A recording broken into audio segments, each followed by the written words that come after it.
Think your Monday sucks? Imagine clocking in beneath the Colosseum, where breakfast is served beside half-dead lions, and your coworkers are literally sharpening swords to kill you, on camera. Welcome to the Hippogem, ancient Rome's HR department from hell. This wasn't some barbaric sideshow.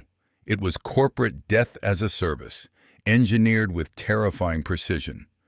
2 subterranean floors, 15,000 square meters, 80 elevators, all meticulously designed for one thing: making human slaughter profitable and fun. Forget safety regulations. Here, a bad day meant your guts decorating the arena floor for 50,000 cheering sociopaths. The Romans didn't lose their humanity. They industrialized its absence. They made violence efficient. Medical rooms? For keeping you alive just long enough to die better. This was Amazon meets Auschwitz, with a stadium audience and ticket sales. And the kicker? We still idolize their glory today. We'll reveal 10 reasons why the Hippogem wasn't just a workplace. It was the ancient world's most advanced death factory. Picture this. Your alarm goes off at dawn in the Hippogem. Instead of birds chirping, you wake to a hellish chorus. Lions roaring, tigers snarling, elephants trumpeting, and hippos snorting, all echoing through narrow stone corridors just meters from your bed. This wasn't just a workplace. It was the deadliest underground zoo in history, purpose-built to entertain crowds by feeding humans to beasts. Archaeological evidence shows the Hippogem housed 32 animal pens containing the most dangerous collection of predators the Roman Empire could gather. During the Colosseum's 100-day inaugural games alone, over 9,000 animals were slaughtered, meaning the Hippogem operated like a revolving door death camp for exotic wildlife. These weren't local strays. They were apex predators imported from every corner of the empire. The animal lineup read like a nightmare. African lions bred for aggression, Siberian tigers with skull-crushing jaws, Egyptian crocodiles trained for theatrical death roles, European brown bears, Nile hippos, North African leopards, Germanic wolves, wild boars, and even massive aurochs, prehistoric bulls that could impale multiple victims with one charge. Worse still, these animals weren't just dangerous. They were made more dangerous. Roman handlers used starvation, agitation techniques, and even drugs to enhance aggression. These weren't zoo animals. They were living weapons, biologically engineered through cruelty to kill on command and in the most cinematic way possible. The Hippogem was designed with military precision. Animal pens kept beasts confined, but barely.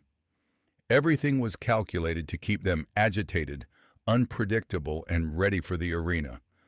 The Romans didn't just build cages, they built pressure cookers for violence. Managing this menagerie required terrifying levels of expertise. Roman animal specialists needed to know each species' feeding cycles, aggression triggers, hunting patterns, and stress limits. It was like running a modern zoo, except the mission wasn't education or conservation. It was maximum carnage for audience enjoyment. Feeding operations alone were a logistical and moral nightmare. These hundreds of predators consumed literal tons of meat daily, often sourced from the corpses of dead gladiators, criminals, and animals killed in previous battles. The Hippogem doubled as its own slaughterhouse, creating a grotesque feedback loop where yesterday's entertainment became today's animal feed. The smell? Unbearable. Imagine hundreds of starving predators confined underground with rotting meat, blood, excrement, and no modern ventilation. The stench would have been a physical assault, enough to make newcomers gag before seeing a single animal. But the worst part? The constant, unrelenting awareness that these animals wanted to kill you. Any mechanical failure, unlocked cage, or misstep could turn the entire hypogeum into a slaughterhouse. You weren't just an employee, you were live bait, surrounded by creatures that saw you as their next meal.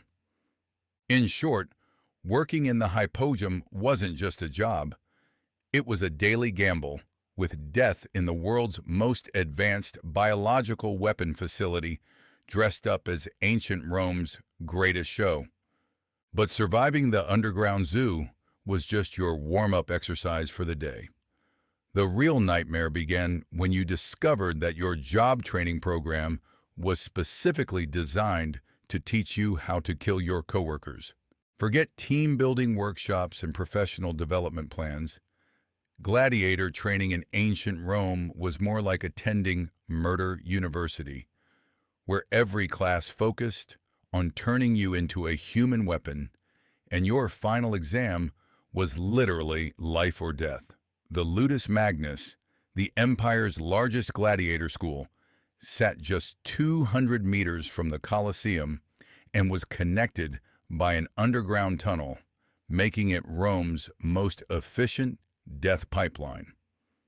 This wasn't just a training camp, it was a full residential complex for over 2,000 gladiators, combining elements of a military barracks, prison, and brutal sports academy. New recruits, or novitiates, were immediately thrust into a comprehensive program designed to erase their humanity and rebuild them as professional killers, entertainers in the business of spectacular violence. Training was specialized by gladiator type. Retiari used nets and tridents to entangle and bleed opponents in crowd-pleasing displays. Myrmiones focused on hacking enemies apart with sword and shield, while Thraces wielded curved blades for dramatic slashes. Hoplomachii fought with spears and precision, trained to deliver impalement so cinematic they could pass for stagecraft, except they were real. But the training wasn't just about killing effectively, it was about killing entertainingly. Gladiators studied how to stretch fights for dramatic pacing, how to stage crowd-thrilling moments, and even how to die well. Death was a performance, and a lackluster one could earn you real contempt from the audience, or a quicker trip to the afterlife. The physical training regime made modern military boot camps look tame. It built extreme strength, pain tolerance, and combat endurance, but not for survival. The goal was peak performance while wounded, bleeding, and terrified. Trainees used wooden rudies, heavier than real weapons, to build stamina, and often trained with real steel tools sharp enough to kill them during practice. Unsurprisingly, many didn't make it to the arena at all. The training process itself racked up staggering death rates. Equally brutal was the psychological conditioning. Romans understood that most people hesitate to kill, so trainers broke that hesitation down. Gladiators were desensitized to violence, trained to ignore pain, suppress fear, and embrace death as part of the job. Mental rewiring was as important as physical training. These weren't just fighters. They were psychologically engineered performers of public murder. The curriculum didn't stop at weapons and blood. Gladiators also learned crowd psychology and stagecraft. They were trained to read audience reactions, escalate drama mid-fight, and deliver death scenes worthy of applause.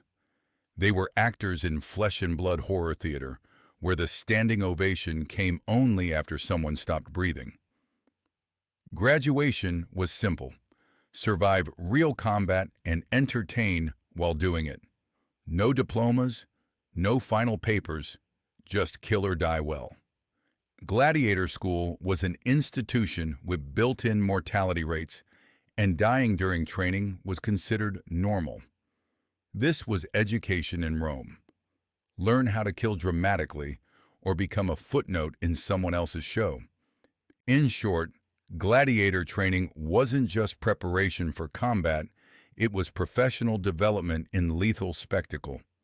But even if you mastered the art of professional murder, you still had to report to work every day in a facility that was essentially designed by architects who thought workplace safety was for weaklings. The hypogeum wasn't just a marvel of Roman engineering, it was the ancient world's most advanced workplace death trap. Designed with terrifying precision, this 15,000 square meter, two-level underground labyrinth beneath the Colosseum served one purpose: efficient, theatrical, human slaughter. Archaeologist Heinz-Jürgen Beste's mapping reveals that every architectural feature was optimized not for comfort or safety, but for psychological terror and streamlined death production. The corridors were deliberately narrow, with ceilings so low they induced a sense of claustrophobia. Roman builders could have created spacious tunnels, but instead chose to construct a maze that made everyone feel buried alive. This wasn't just architecture. It was a weapon of psychological warfare. Lighting was another calculated cruelty. The entire complex was illuminated only by flickering oil lamps and torches, casting dancing shadows and pockets of darkness perfect for hiding lurking threats. The result? Constant sensory disorientation that kept workers, slaves, and gladiators on edge, never knowing what waited around the next corner. Ventilation was similarly cruel. Engineers allowed just enough airflow to prevent mass suffocation, but not enough to purge the overwhelming stench of rot, blood, waste, and fear. The air itself became a reminder of death, soaked in the biological byproducts of an endless violence. And then there were the elevators, 80 vertical shafts operated by slave-powered counterweight systems. These platforms could launch gladiators, animals, and props directly into the arena with split-second timing. Think less elevator, more death cannon. Malfunctions weren't rare, and the consequences were often fatal. A mistimed lift could crash mid-operation, throw a gladiator into an active fight, or send a lion hurtling into the wrong part of the spectacle. Operating these elevators required terrifying coordination. Slave teams had to load dangerous animals, calculate counterweights, and time each launch perfectly with the chaos unfolding above. One misstep, and someone or something was dead before even reaching the stage. Maintenance of these mechanisms was equally nightmarish. Workers had to repair high-stress machinery in cramped, unsafe spaces filled with wild animals and the constant threat of malfunction. Imagine fixing a broken gear, only to have the entire platform collapse, or worse, activate. Beneath all this, the structural engineering had to support the weight of the Colosseum's massive superstructure, up to 80,000 spectators, and the mechanical stress of simultaneous elevator launches. Some lifts even carried elephants. Yes, elephants. The hypogeum had to endure dynamic shock loads that modern sports arenas don't even face. Drainage and waste systems were both ingenious and horrifying. The Romans created sophisticated plumbing to manage the blood, excrement, and decay from daily executions and animal battles. But these same systems also spread disease throughout the facility, turning the hypogeum into a breeding ground for illness. Security architecture ensured a one-way flow of bodies. Movement was tightly controlled, escape was nearly impossible, and everything was designed to funnel humans and animals toward death above. In short, the hypogeum wasn't just infrastructure. It was a murder factory disguised as entertainment, engineered to run on flesh, fear, and flawless Roman logistics. But the deadly architecture was just the foundation for implementing the most brutal work schedule in human history, where your daily planner wasn't organized around meetings and deadlines. It was organized around who was scheduled to die when. Working in the hypogym meant your daily schedule wasn't about emails, deadlines, or performance reviews. It was about managing the flow of death. Every hour was coordinated around who was going to die, how, when, and in what sequence to maximize crowd satisfaction. The Colosseum's arena events often ran for days or even weeks without pause, and the underground complex beneath it operated 24/7 to keep the death machine running smoothly. It was a logistical operation that would impress modern event planners and horrify them. The day began before sunrise with executions called damnatio ad bestias, condemned criminals torn apart by wild animals. These morning warm-ups required split-second coordination. Animal handlers had to ensure predators were hungry but not too lethargic. Elevator operators had to launch victims and beasts at just the right moments. And stage crews managed the pacing so that audiences were continuously entertained without delays between killings. Each animal had a different performance style. Lions were efficient but quick. Throat bites ended the show in seconds. Bears could prolong the mauling, creating longer tension but risking monotony.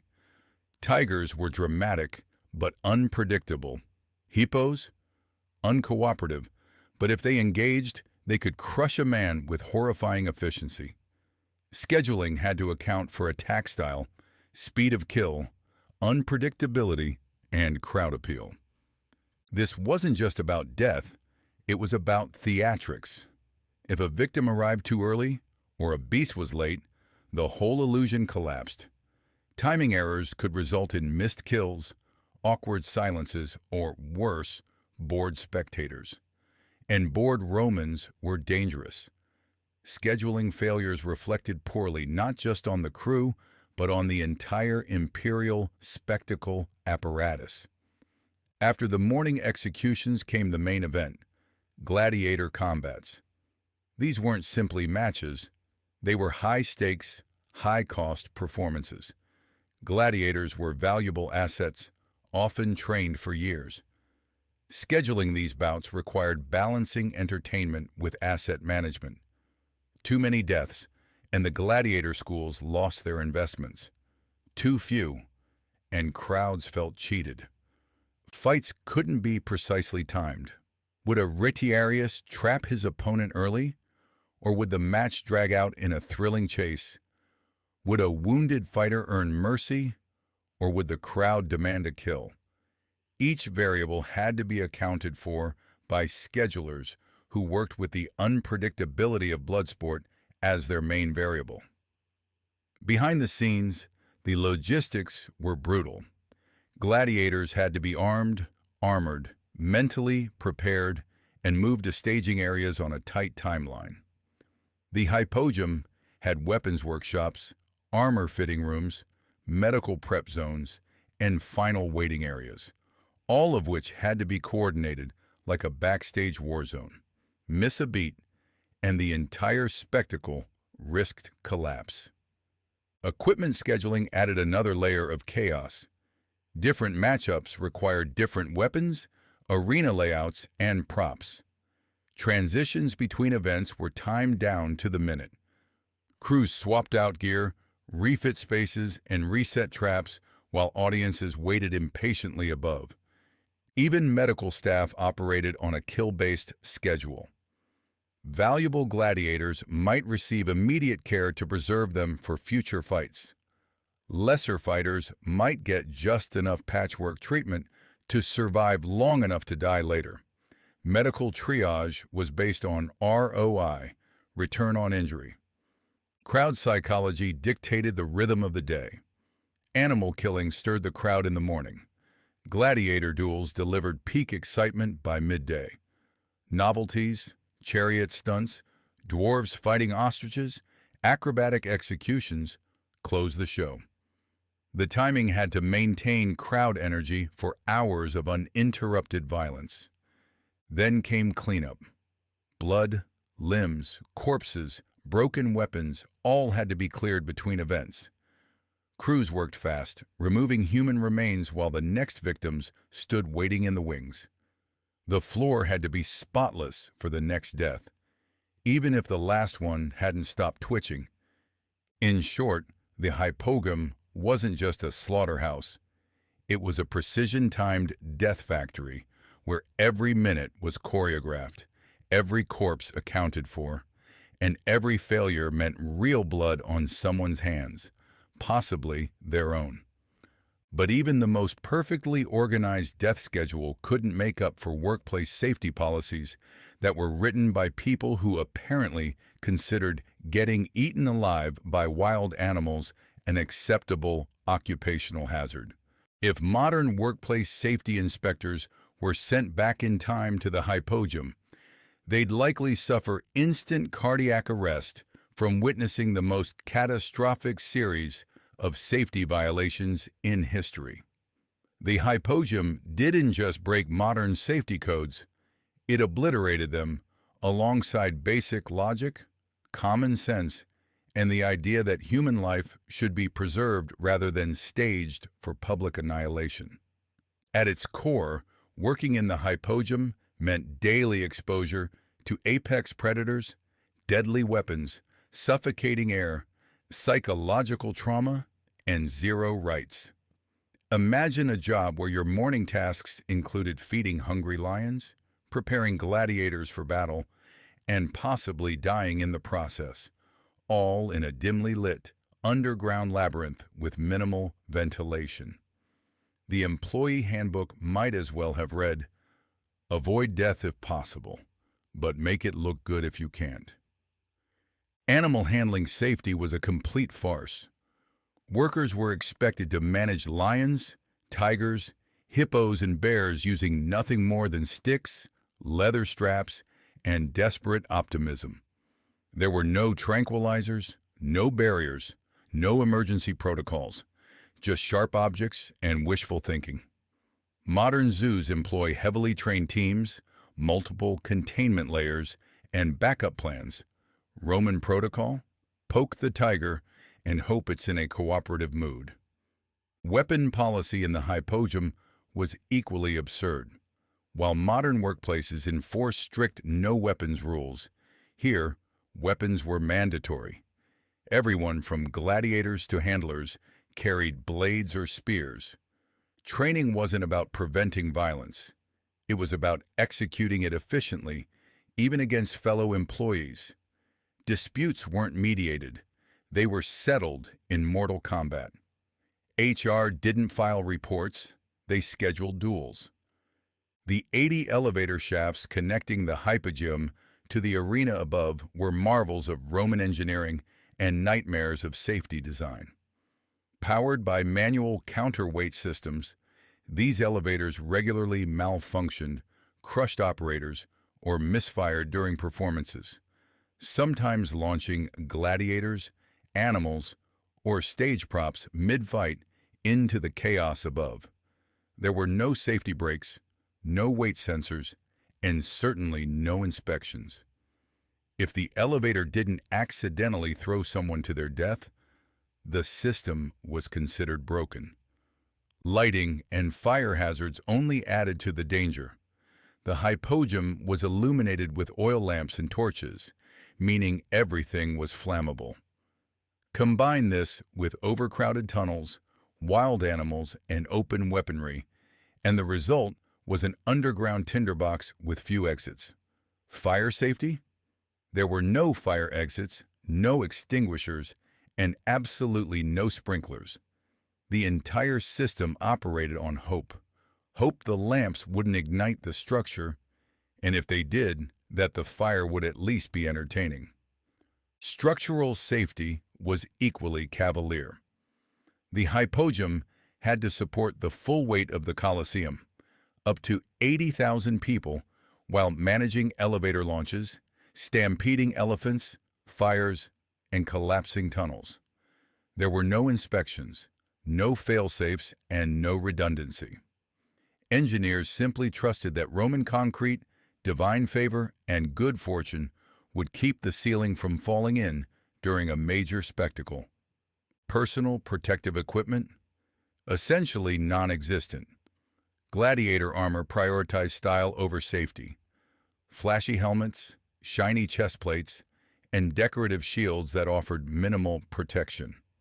Animal handlers got thin leather aprons that wouldn't protect against a rabid dog, let alone a charging bull. Support staff received nothing. No gloves, no helmets, no armor, just instructions and access to an open flame. Emergency response procedures were laughable at best and apocalyptic at worst. If a fire broke out, animals escaped, or equipment failed, the standard protocol was improvisation, panic, and possibly divine intervention. Medical emergencies? Maybe someone patched you up if you were valuable enough to save. Otherwise, your body became part of the cleanup crew's next task. In short, the hypogeum wasn't a workplace. It was a weaponized hellhole built to process living beings into death for sport. Safety wasn't just neglected, it was purposefully excluded in the pursuit of more thrilling, blood-soaked spectacle. But if you think the safety violations were horrifying, wait until you hear about the food service situation. Because the hypogeum's cafeteria made medieval plague cooking look like a five-star restaurant with modern health standards. The food service operation in the hypogeum was less a kitchen and more a culinary crime scene, a fusion of fine dining, slaughterhouse, morgue, and biohazard lab, all run by people who believed cross-contamination was a seasoning. Feeding thousands in an underground death factory filled with predators, armed killers, rotting corpses, and medical procedures created conditions so revolting that modern health inspectors would have called for immediate incineration, followed by salting the earth and perhaps a cleansing fire from orbit. The food supply chain alone would violate every food safety law ever written and invent a few new ones. The kitchen staff had to prepare meals for thousands of people with different statuses, lifespans, and dietary needs, using ingredients of mysterious origin and preparation methods guaranteed to maximize bacterial load. Much of the meat came from animals that had died violently in the arena. Lions slain by gladiators, tigers torn apart by other beasts, bears killed by infected wounds, or exotic creatures mauled for sport. The food philosophy seemed to be, if it still looks vaguely like meat and hasn't decomposed entirely, cook it thoroughly and serve it. That applied to animal meat, and disturbingly, sometimes human. Historical sources suggest that the Romans occasionally practiced ritual cannibalism, consuming the flesh of executed criminals or fallen gladiators to absorb their strength. Yes, in some parts of the hypogeum, lunch literally included your former coworker. Food prep areas were shared with every other kind of operation, treating injuries, cleaning weapons, and processing corpses. The same table that held a dying gladiator in the morning might serve as a butcher block by noon. Knives used for cutting flesh in combat were later used for carving meat. Hand washing, uniform changes, sanitization, unheard of. Cross-contamination wasn't just common, it was policy. Preservation methods included salting, smoking, and fermentation, techniques that could delay spoilage but did nothing to kill the bacteria thriving in the hypogeum's warm, humid environment. Meals became portable biological weapons, delivering concentrated doses of pathogens to a workforce already one infection away from death. Cooking was done in shared underground spaces using open flames, surrounded by flammable materials, dangerous animals, weapons stockpiles, and medical procedures. Ventilation was minimal. The kitchen smelled like blood, sweat, and rot. People prepared food while breathing in the stench of death, dodging predators, and hearing the screams of the dying. Meal scheduling was equally deranged. Food had to be served around execution timetables, animal feedings, medical emergencies, and mortal combat matches. How do you plan lunch for someone scheduled to die at 2 p.m.? How do you portion meals when workforce mortality is a daily variable? Nutrition planning reflected social value. Star gladiators got high-protein meals tailored to maintain peak performance. Condemned criminals received barely edible scraps. Why waste resources on someone who'll be dead by sunset? Menu quality was determined by entertainment value, not human needs. Dining environments were nightmarish. Meals were eaten underground, surrounded by animal cages, medical stations, weapons racks, and corpse storage. You might sip your wine while a tiger roared in the next chamber, a wounded gladiator bled out behind you, and a rotting corpse was dragged past your table. The ambiance was part battlefield, part butcher shop. Waste management was apocalyptic. The kitchen waste stream included rotting meat, blood, bones, and viscera, often from human bodies, mixed with the runoff from surgeries, combat injuries, and animal excrement. Perfect breeding grounds for every pathogen known to ancient Rome. Beverage service wasn't much better. Wine was sometimes mixed with blood in traditional Roman rituals. Water was pulled from contaminated underground sources. Performance-enhancing drinks might include toxic herbs, ground-up animal parts, or even human fluids. Sanitation was a foreign concept. In short, the hypogeum's food service was a grotesque culinary system where the goal wasn't nourishment. It was survival, spectacle, and psychological warfare, served hot with a side of cross-contamination and moral collapse. And if you somehow managed to avoid food poisoning, you'd eventually need medical attention, which brings us to the Roman healthcare system that made medieval bloodletting look like cutting-edge modern surgery. Medical care in the hypogeum was less about healing and more about managing the wounded just enough to throw them back into combat. Roman medicine, even at its most sophisticated, often did more harm than good. And in the hypogeum's brutal environment, it bordered on ritualized malpractice. The underground sanitarium areas were staffed by trained physicians practicing what was then cutting-edge medicine, unfortunately based on the flawed four humors theory. Illness and injury were believed to result from imbalances in blood, phlegm, yellow bile, and black bile. Treatment aimed to rebalance the body, often through bloodletting, which was prescribed for almost everything. Never mind that most patients were already bleeding out from arena injuries. Doctors still insisted on draining more blood, convinced it would somehow restore health. Surgical procedures were advanced for their time, but terrifyingly crude by modern standards. Roman physicians could set bones, remove cataracts, and even perform primitive brain surgery. But they operated without anesthesia, antiseptics, or proper anatomical knowledge. Anesthesia, if you can call it that, consisted of wine, herbal mixtures, or a leather strap to bite on while being cut open. Patients were awake, screaming, and fully aware, turning surgery into a traumatic, semi-public spectacle. Sterilization was virtually non-existent. Instruments were quickly passed through flame to cleanse them, doing little to kill bacteria.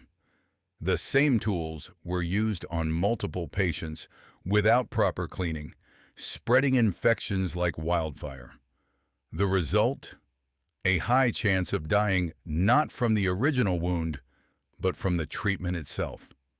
Post-surgical recovery was a joke. Gladiators were expected to return to combat as soon as they could stand and grip a sword, regardless of whether their wounds had healed. Treatment aimed at speed, not safety. If the patient could swing a weapon, he was cleared for duty. Long-term health be damned. Wound care mixed accidental effectiveness with sheer recklessness. Romans knew how to bandage and clean injuries, but they also believed that pus was a good sign. Physicians would sometimes introduce irritants into wounds to promote pus formation, thinking it aided healing. In reality, they were manufacturing infections on purpose, believing the more disgusting the wound looked, the better it was healing. The pharmacy was a roulette wheel of herbal concoctions, mineral brews, and animal parts. Dosages were guesswork, side effects unknown. Some mixtures may have helped, others likely poisoned the patient. Roman doctors followed tradition, not evidence, making every prescription a gamble. The medical areas were not separated from the rest of the death-filled complex. Patients recovering from surgery lay within sniffing distance of animal waste, rotting corpses, and active slaughter zones. Infection control didn't exist. In fact, the very design of the facility ensured constant exposure to contamination. Medical records were kept, but not to ensure patient health. They tracked which treatments returned gladiators to the arena fastest and cheapest. Success wasn't measured in survival, but in spectacle. The hypogeum's medicine wasn't about care. It was about recycling broken bodies into fresh entertainment, quickly, cheaply, and without sentiment. But even if you survived the medical treatment, you still had to navigate the brutal social hierarchy of the hypogeum. And in this workplace, your position on the organizational chart literally determined not just how you lived, but how you were going to die. The hypogeum didn't just function as the backstage to Rome's bloodiest entertainment. It operated on a social hierarchy so brutal, so systematic, that your place within it directly determined how you would die. Quickly and mercifully, slowly and horribly, or spectacularly for the crowd's amusement. It was less a workplace and more a conveyor belt of calculated death, where social status dictated your method of execution. At the bottom were the Noxii, condemned criminals sentenced to die for crimes ranging from murder to theft. These individuals weren't even considered people. They had no legal rights, no protection, and no chance of survival. They weren't employees. They were inventory. Used in morning executions called damnatio ad bestias, they were torn apart by lions, trampled by elephants, or mauled by bears, all carefully timed to provide early-day entertainment. Their deaths were cheap, quick, and designed for visual impact, not dignity. Above them were slave gladiators, captives, debtors, and criminals forced into combat. While considered property, they had slightly more value due to the investment made in their training and upkeep. They lived marginally better lives, housed in barracks, trained professionally, fed adequately, and patched up after battles. Their entire existence revolved around killing or dying for sport. Survival meant performance. Failure meant disposal. A slave gladiator's only real chance at advancement was survival.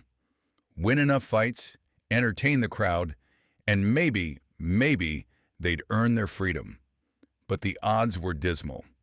Fewer than 1 in 10 survived long enough to be released, and many died before even completing their first few matches. Next came the free gladiators, volunteers who entered the arena for money, fame, or social status. Legally, they were better off. They signed contracts, earned prize money, and could, in theory, retire after fulfilling their terms. In practice, most died before they had the chance. Combat was too dangerous, the schedules too relentless. For those who did survive, fame often came with permanent injuries, trauma, and no clear path back to normal life. Still, free gladiators lived better than their enslaved counterparts. Better food, better medical care, private quarters, and higher pay. But their survival still depended on spectacle. As long as they killed in entertaining ways, they remained valuable. The moment they slipped, they became expendable. At the top of the combat pyramid were the star gladiators, celebrated killers with fan followings and public admiration. They were Rome's celebrities, enjoying luxuries unheard of for most: gourmet meals, custom-crafted armor, personal servants, and elite medical care. But their status was precarious. They were still performers in a deadly show. The crowd's love lasted only as long as their win streaks did. Eventually, age, injury, or a stronger opponent ended their careers permanently. Outside the arena, the support staff also ranked within the hierarchy. Skilled animal handlers who managed lions and tigers without getting mauled earned respect and decent conditions. Weapons masters and trainers held power. They controlled who lived and who died in combat preparation. Medical staff, though dealing in blood and trauma, were valuable for their ability to keep expensive fighters alive just long enough to kill again. Administrative personnel, the schedulers, coordinators, and supply managers, held relatively safe and powerful positions. They oversaw the logistics of death, timing executions, matching fighters, managing inventory, both human and animal, and keeping the machinery of death running efficiently. Finally, guards and security staff occupied a unique space. Armed and powerful, they controlled the flow of people and animals, kept order, and stood between chaos and control. Yet even they weren't safe, surrounded by killers, predators, and victims with nothing to lose. Every shift was a gamble. In the hypogum, your role wasn't just your job, it was your death sentence, scheduled, ranked, and measured for audience satisfaction. But navigating the social hierarchy was just part of surviving the most brutal work schedule ever devised, because the hypogeum operated 24 hours a day with shift patterns that would violate every labor law that has ever been written. The hypogeum didn't just break modern labor laws. It demolished them, set them on fire, and danced on the ashes. If today's labor rights advocates time-traveled to ancient Rome and toured the Colosseum's underground workforce, they'd declare the largest strike in human history, followed by immediate sanctions and possibly military intervention. This subterranean death factory operated on a 24/7 schedule during major festivals and imperial games, with shift lengths stretching to 12, 18, or even 24 hours. Forget weekends or time off. Hypogum work shifts were dictated not by human needs, but by the arena's insatiable demand for blood. Gladiator fights, executions, animal hunts, and spectacle preparation continued day and night, requiring non-stop underground operations. Night shifts were especially nightmarish. Workers navigated pitch-dark tunnels with failing torches, surrounded by starved lions, armed prisoners, malfunctioning machinery, and fellow employees desperate enough to kill for freedom. These weren't shifts. They were survival trials.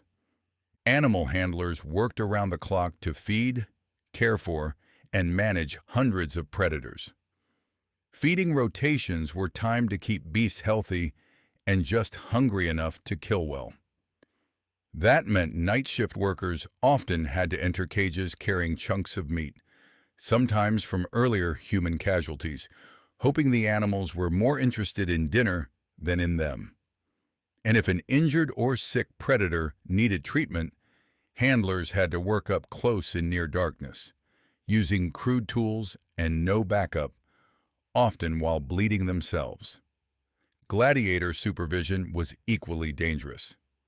Imagine spending your night shift overseeing trained killers, psychologically broken, physically armed, and with absolutely nothing left to lose.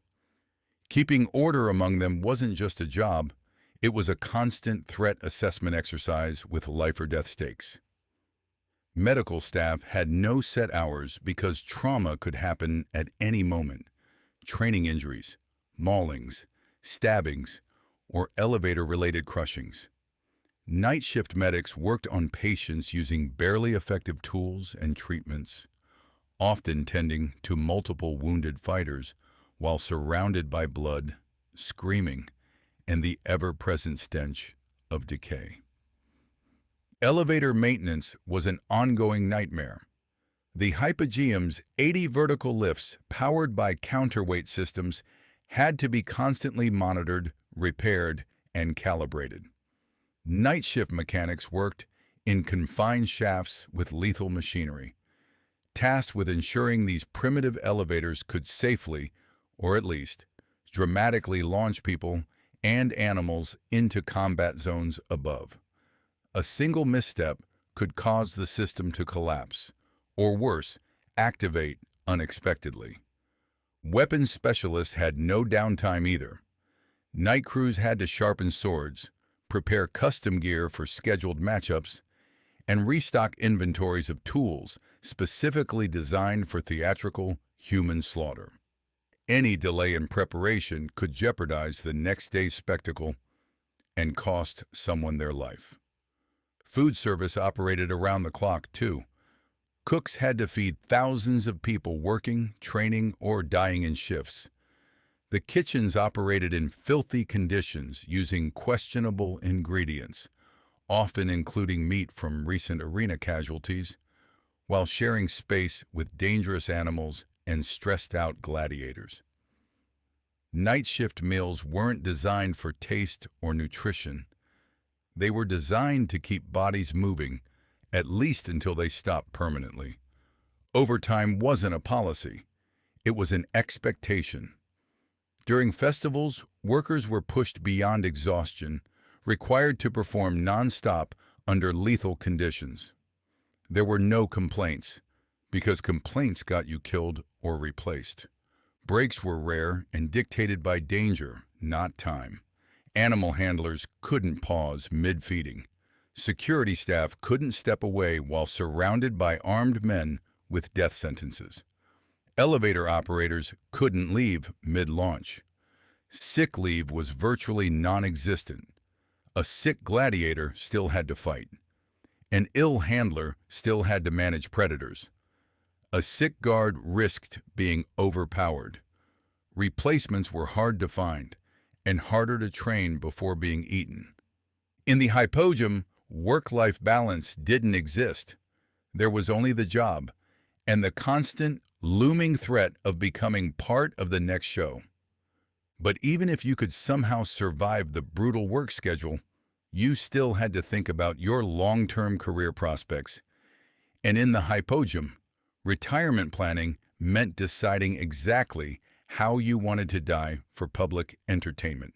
The hypogeum featured what might be the most twisted career advancement system in human history, where success didn't mean job security or a pension, but postponing your inevitable violent death while maximizing your value as public entertainment. Climbing the career ladder here meant killing more people, surviving longer, and offering bloodier, more crowd-pleasing performances until luck, age, or injury finally caught up with you. For condemned criminals, the Noxii, there was no career to speak of, just a countdown to death. They were considered human inventory, not workers, with zero rights or expectations beyond serving as disposable props in the morning execution shows. But even they could achieve a kind of grim promotion by dying exceptionally.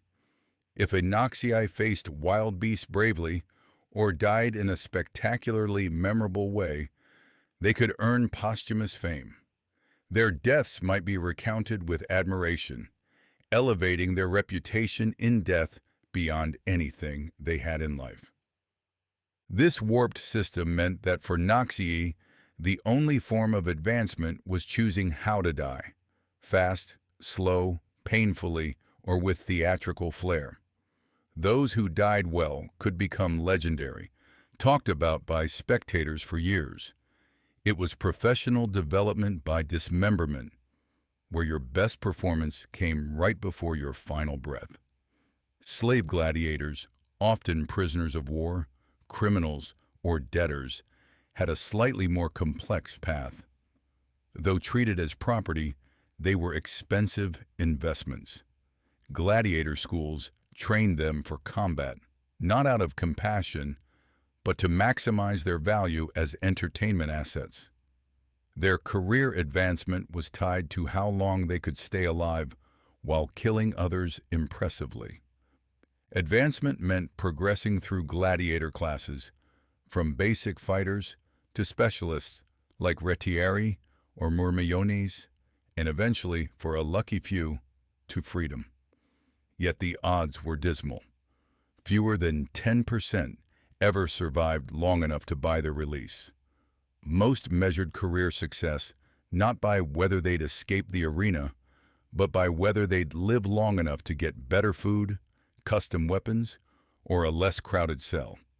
Veteran slave gladiators who gained crowd favor received perks: better nutrition, medical care, respect from trainers, and more strategic fight pairings. But they were still marked for death. Their success was simply measured by how slowly they marched toward it. Free gladiators, those who volunteered, had the best prospects on paper. They could theoretically fulfill their contracts and retire. In practice, few did. Many were drawn by fame, wealth, or desperation. Those who survived early fights and gained popularity could rise to celebrity status. Audiences idolized them. They earned money, lavish gifts, and social privileges most Romans never dreamed of. But the higher the fame, the higher the stakes. Celebrity gladiators faced greater expectations, tougher opponents, and constant danger. To stay on top, they had to keep fighting and winning. Their advancement led directly toward more dangerous matches, ensuring that even success was a fast track to death. No matter how famous, no gladiator retired comfortably. The arena claimed everyone eventually. Support staff had more traditional, if still dangerous, advancement paths. Animal handlers could rise by gaining expertise with deadlier creatures. A novice might start feeding boars. A senior handler prepped lions and tigers for imperial spectacles. Promotion meant more responsibility and more ways to be mauled to death if something went wrong.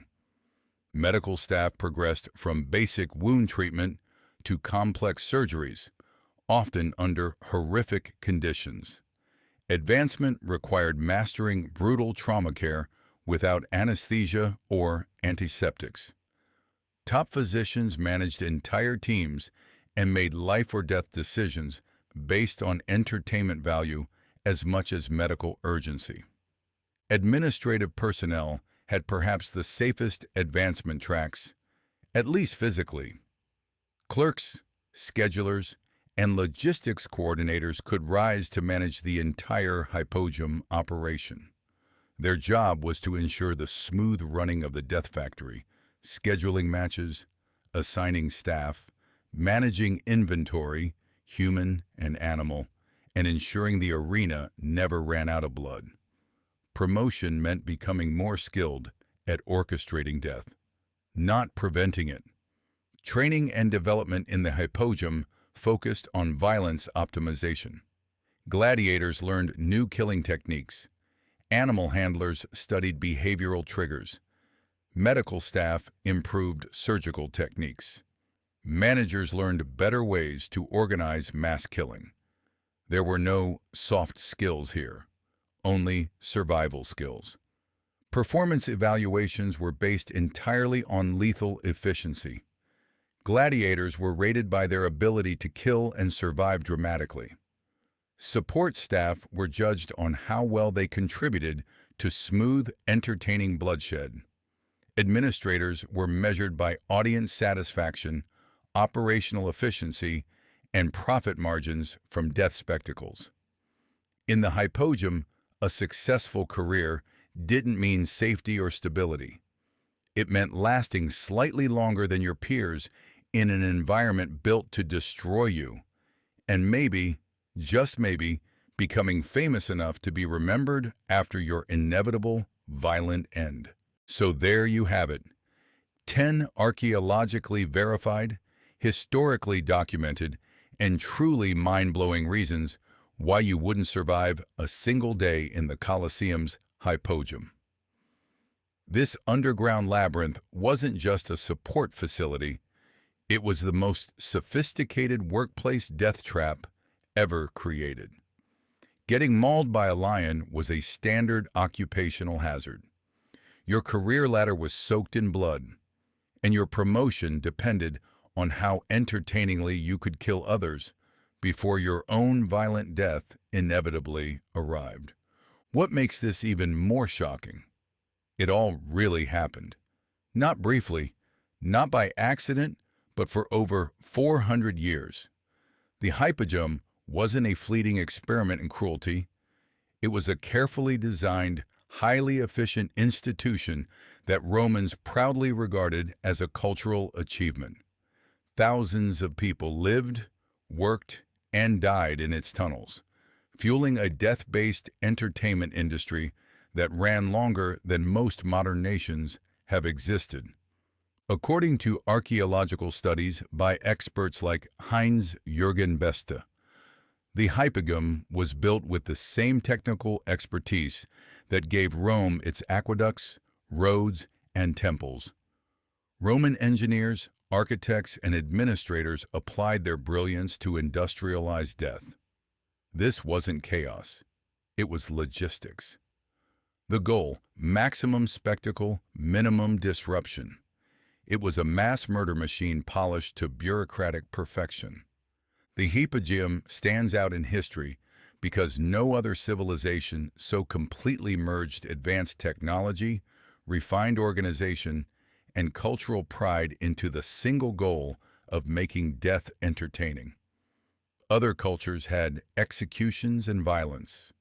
Only Rome built an entire infrastructure around it: subterranean elevators, animal logistics, surgical stations, and combat training facilities, all in service of thrilling an audience.